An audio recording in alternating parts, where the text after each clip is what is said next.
Cylinders में एक crisis देखने को मिल रही है। तमाम रेस्टोरेंट एसोसिएशन हो उन्होंने लेटर भी लिखा है और वो एक क्राइसिस की बात कह रहे हैं सर। देखिए, आज की तारीख के अंदर throughout the country domestic और कमर्शियल की सप्लाई जैसे पहले जाती थी वैसे जा रही है। There is no shortage.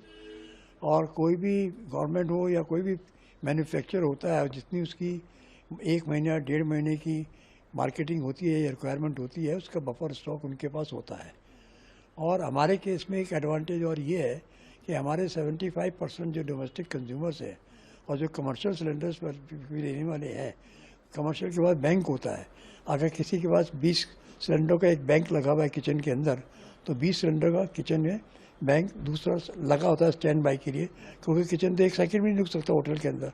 तो जैसे ही एक बैंक खत्म होता है दूसरा चालू हो जाता है। तो घरों के अंदर भी 2 सिलेंडर हर एक के पास है, 75% कंज्यूमर्स के पास।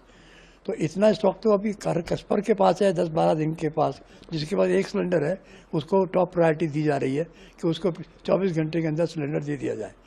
और 2 सिलेंडर वालों के लिए ये गवर्नमेंट ने रिस्ट्रिक्शन लगा दी है ताकि कोई होल्डिंग ना करे और उसके अंदर कोई मेल प्रैक्टिस ना हो कि 2 बुकिंग के बीच के अंदर कम से कम 25 दिन का डिस्टेंस होना चाहिए, डिफरेंस होना चाहिए। अगर और टोटल साल भर में एक कंज्यूमर जो है पहले भी 15 सिलेंडर ले सकता था, आज भी 15 सिलेंडर ले सकता है। और जो प्रधानमंत्री उज्ज्वल योजना के कंज्यूमर है 12 करोड़ के करीब, उनका कोटा 7 सिलेंडर्स का है, क्योंकि उनकी per capita consumption all over India जो है वो तकरीबन 4 या 5 है। उसके अगेंस्ट गवर्नमेंट ने 7 का कोटा रखा हुआ है। सिमिलरली नॉर्मल कंज्यूमर की पर कैपिटा कंजम्पशन जो है वो तकरीबन 9 या 10 सिलेंडर पर एनएम है, और गवर्नमेंट ने उसके अगेंस्ट में कोटा उनका 15 का रखा हुआ है कि भाई किसी एक को ज़्यादा भी हो सकती है तो किसी को कोई दिक्कत नहीं आनी चाहिए। अभी तक तो कोई ऐसी पोजीशन है नहीं, आगे कोई दिक्कत आ जाए तो मैं उसके बारे में कह नहीं सकता। कॉमर्शियल सिलेंडर ये कह रहे हैं कि हमें प्राथमिकता देनी चाहिए, हम भी इसेंशियल सर्विसेज की कैटेगरी। नहीं, वो एसेंशियल सर्विसेज नहीं है, वो बिजनेस ऑर्गेनाइजेशन है, वो प्रॉफिट मेकिंग बिजनेस हैं। अब हॉस्पिटल्स हैं या गवर्नमेंट इंस्टीट्यूशंस है या डिफेंस इक्विपमेंट है या और स्कूल्स है, एजुकेशनल इंस्टीट्यूशंस है, उन सबको प्रायोरिटी दी जाएगी।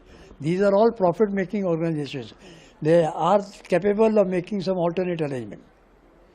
सर, आप इस क्राइसिस को पास भी डीलर्स की तरफ से कोई कंसर्न आ रहा है? चूंकि आपकी नहीं, हमारे डिस्ट्रीब्यूटर्स की आपस में मीटिंग हो रही है और जो हमारे से जो लोकल ऑफिशियल्स है वो भी बातचीत time to time, day to day, minute to minute की हमारे को कोई चेंजेस आ रही है उसकी खबर दे रहे हैं।